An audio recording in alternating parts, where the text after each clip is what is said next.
Айыл чарба тамак аш өнөр жайы менен мелиорация министри Баткен облусундагы дыйкан фермерлер менен жолугушуп, айыл чарба тармагындагы 2020 жылга даярдыктарды жана көйгөйлүү маселелери менен таанышты. Баткен облусу борбордон эң алыс каймак болгондуктан дыйкандарды негизинен күйүүчү майлоочу майлардын кымбаттыгы түшөлтүп келет. Бул боюнча министрлик нефти трейдерлер ассоциациясы менен түзүлгөн макулдашуунун негизинде дыйкандар май куюучу бекеттерден 40 тыйынга арзан баада сатып алышаарын билдирди. Баткен облусунда 40 000 гектарга жакын суга тайдоо жерлери бар. Ал эми 8 үрөнчүлүк чарба ишмердүүлүк жүргүзүп келет.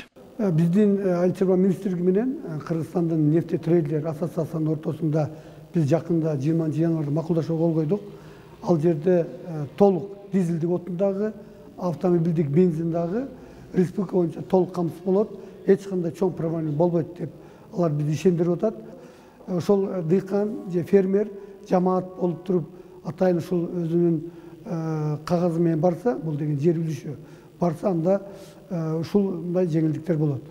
Негизи биз Баткенге ушул күйүүчү майлоочу майлар боюнча дагы, үрөө боюнча дагы мына дыйкандардан азыр биз көп мындай суроолорду алабыз.